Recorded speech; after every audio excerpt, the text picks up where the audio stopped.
Hello, everybody, and welcome to the next episode of Why We Give. My name is Ashley Sharp, and I am with the Giving Back Fund, and I am thrilled to be here today with two individuals who are redefining what success in the education field looks like. I am thrilled to introduce you to these two entrepreneurs and philanthropists who are really doing incredible work locally, nationally, and internationally. So thank you all for being here. I'm excited to share our guests. So first, let me introduce one of my favorite people that I have met recently, Nathan. So Nathan, please introduce yourself. Tell me about Highfive Foundation and why the work that you do is important. Yeah, of course. Well, yeah, I'm excited to be on and talk a little bit about this type of work.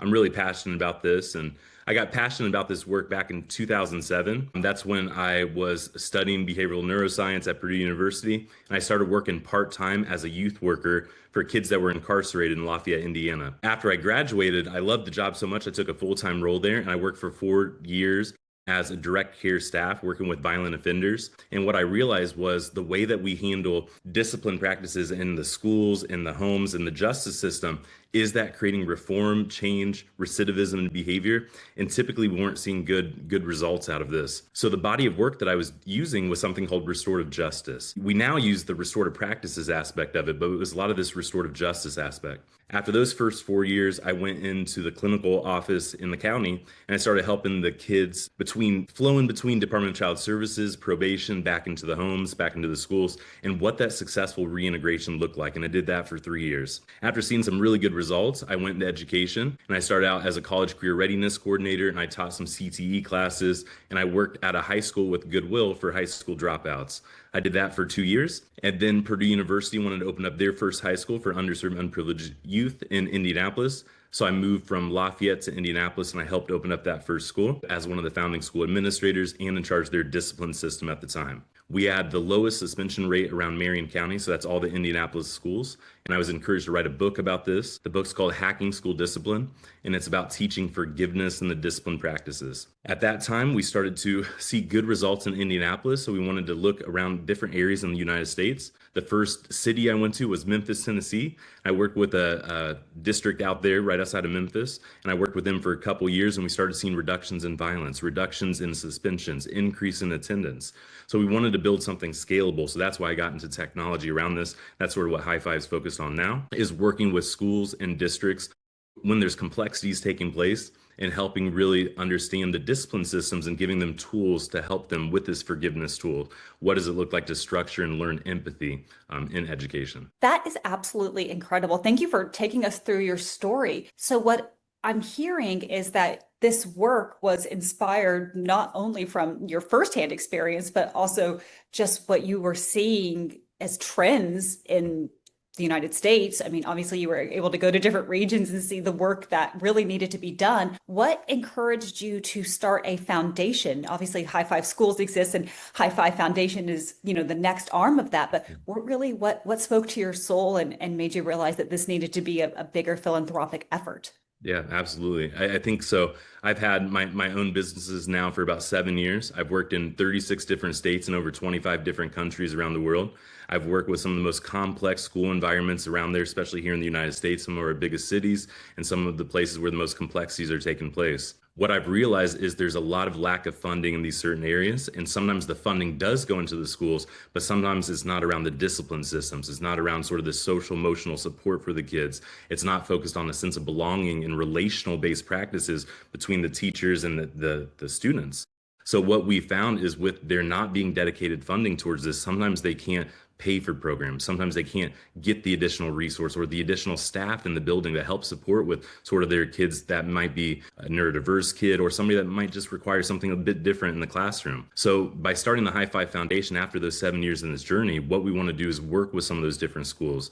We've identified some early schools already that have a large need for this, could use this funding to help out their students right away. And we're also getting great data, reductions of violence, reductions of suspensions, all these things that can help society on a bigger level. We know Highfive Foundation can be the conduit for this and bring resources into those school communities, help them get the resources that they need to really expand and support our students the best way possible. What I love about this is it's entrepreneurial and it's innovative and it's replicable. right? I Mhm. think that's what's so incredible is that you have these three measures of success.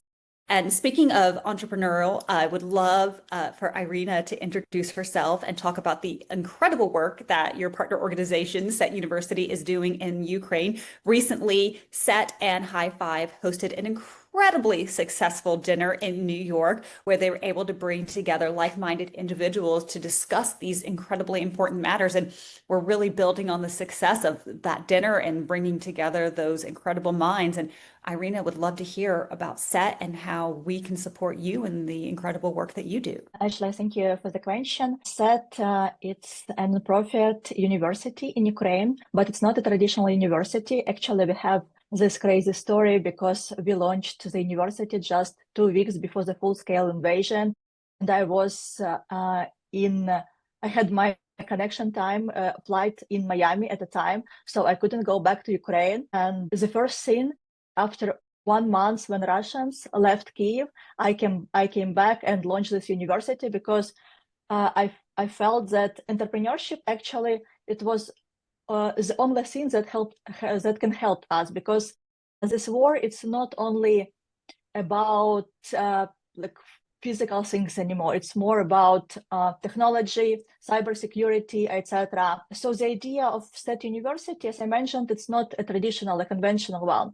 The idea is all around the entrepreneurship, because we teach not only technology, but also how to transform technology into business. And now Ukraine is the most attacked country, not only in the physical space, but also in the digital space. That's why we have this great focus on cybersecurity.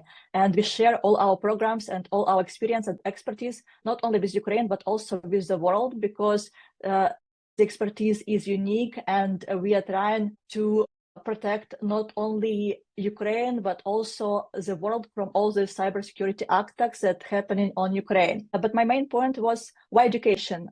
Why university? Ukraine, historically, we have this connection to Soviet Union, and in Soviet Union, entrepreneurship was forbidden. So Ukrainians are really very good engineers, but when we create added value never stays in Ukraine. We always create it somewhere outside of Ukraine, because we do the technological part. And for example, Americans or people from Europe, they do the business part. But what we really try to teach how to create this added value in Ukraine, how to create the products. And that's actually the thing that helped us to survive when the traditional industries were physically ruined. The technology is keep growing in Ukraine. So for us, it's our mission to teach how to transform technology into business, to create products in Ukraine. So our students, they do not write thesis, they create their own startup as their diploma work. And currently we have more than 700 startup founders who graduated from our programs. I mean, that is absolutely incredible. Nathan, I can see why you immediately found synergy with Set University. Can you talk a little bit, Nathan, about why they have become such a fantastic partner for you guys moving forward?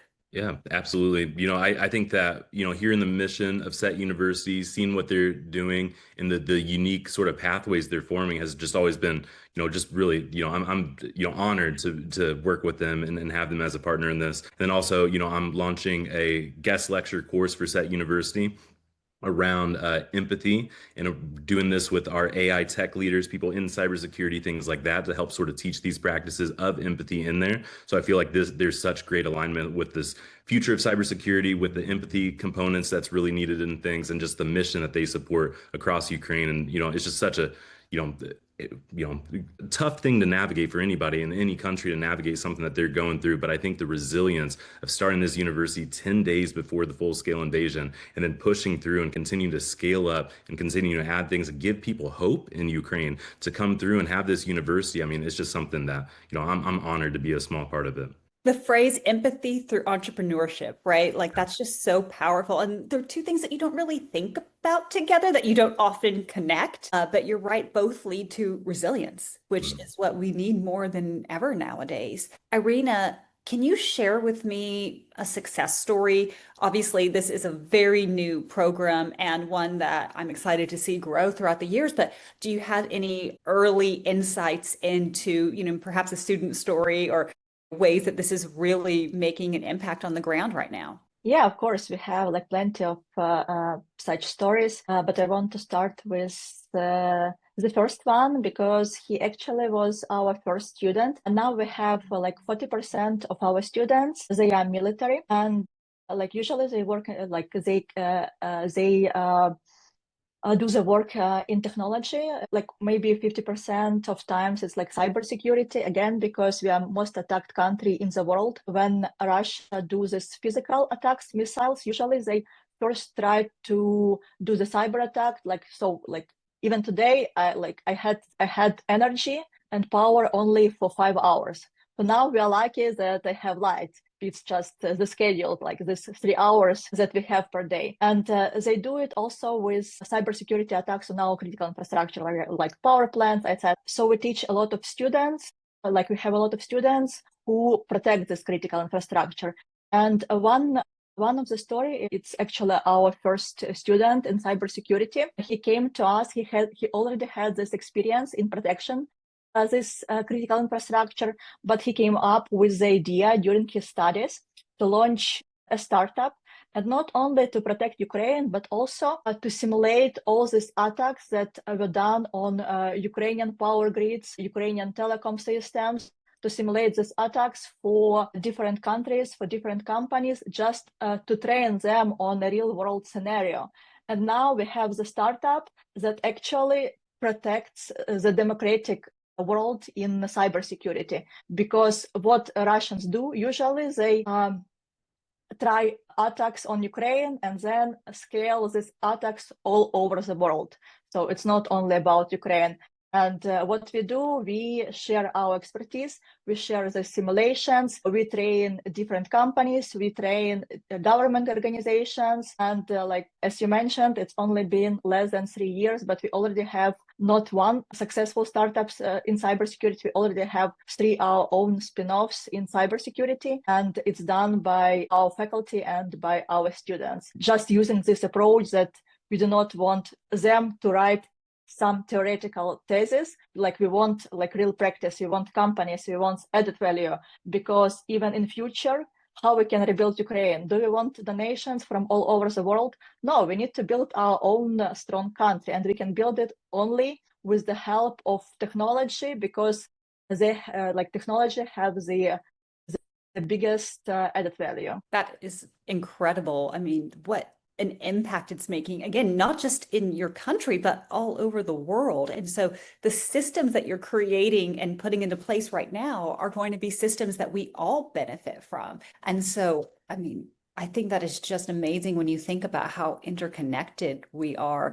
And the work that you are doing is having this ripple effect across the world. So thank you for dedicating and devoting yourself to this, and for your resilience, and for bringing this to us. I think a lot of people are probably not aware of a lot of the attacks that are going on in the cybersecurity world against the Ukraine. And so I'm really grateful for you to be able to shed some light on that. So thank you. By the way, in US, you use the same devices for power grids, etc. So like all the attacks that were done on Ukraine, like you can do the same attacks on US power grids, because we use the same devices. So are you going to open a set university over here later to train us as well? Because we need it. We actually train it through this cybersecurity startup, but it's like a really nice idea for us. Like, yes. I would say this is my dream. Well, we are here to help you achieve that dream. So the work that we do at the Giving Back Fund is to give a voice and platform to incredible philanthropists and change makers. So we want to be part of that.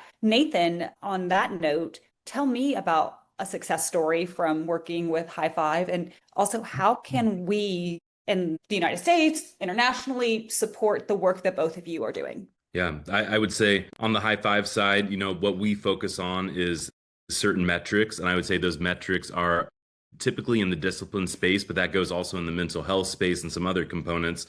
But in the discipline space, sometimes I think we think there's the small behaviors that take place, like classroom disruptions, not doing your homework assignments, things like that. And then, bigger situations like violence and conflict, those types of things. When you're thinking about Highfive, we measure sort of both those different components and mindsets into things. So we also have qualitative and quantitative factors per school. But I'll share a couple different stories. So one school that we started working with, they said that one of their biggest need wasn't the smaller behaviors, it was the big behaviors. They were saying these kids are getting off the bus, sometimes, ready to fight the staff to go through.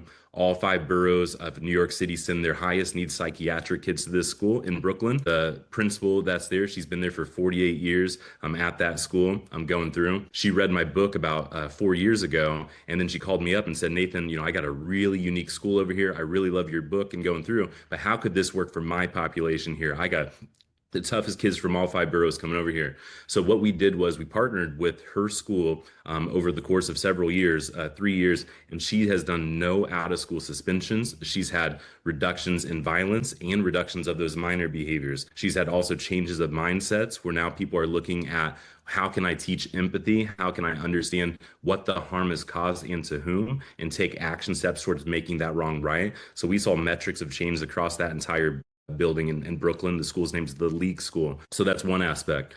There's a district in Georgia, metro Atlanta area, and what they were having some a lot of mental health type issues, which led to suicide completions, and they had the most suicide completions that they've had, they said, in several years. And so the chief operating officer of this school district of 44,000 kids reached out and said, Nathan, I read your book. I think that this would help us with what we're dealing with these suicides, because what we're finding is that we need to improve the relationships in the school building because that's such a proactive factor for mental health type stuff. So what we did was we broke down all the schools into cohorts and launched this into cohorts over several years.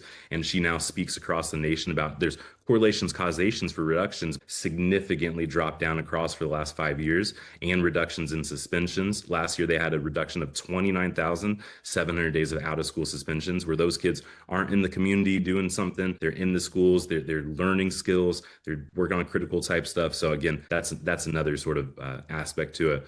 But then we also get really granular and we see that this just changes outcomes of kids' lives. So I think that the more that we can get this type of stuff into schools, which schools have a huge need for it right now, we're hearing this, we need to use the Giving Back Fund and our network to really help be the catalyst to get these resources into these different schools, test these things out in different communities to go through, and then start to grow this with more of the government funding that we've seen in the past and that I've used in the last 7 years. But what we're seeing with the change in funding, these critical schools need funding as quick as possible. Well, thank you, Nathan, for trusting the Giving Back Fund and for letting us be your partner in this incredible work. And thank you for introducing us to Irina. Irina, this has been absolutely wonderful. I am so grateful for the work that both of you are doing. And where can we find you if we want to reach out? Are you online, LinkedIn? What's the best way for us to get in touch with you if we have people who are interested? Irina, if you want to go first. Yeah, I am online and I'm everywhere. You can find me online everywhere, and I hope that maybe in March you can find me also in US. Well, if you come to the US, I would love to meet you. So please let me know. Nathan, where can we find you? LinkedIn's probably the best spot for me. So Nathan Maynard at LinkedIn, and then highfive.school is our website. And of course, we'll include all of this information so that way you can directly support both Highfive Foundation and Set University. Any parting thoughts before we log off for the day?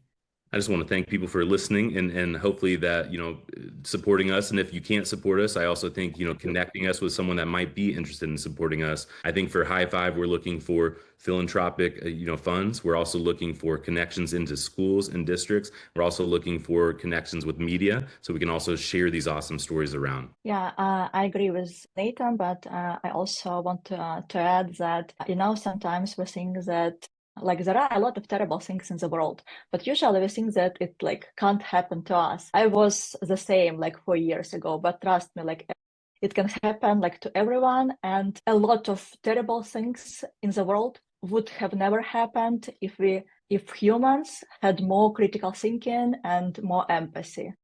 So we got to transfer this empathy out much as fast as possible. I think it's that big thing that society needs right now. Yeah.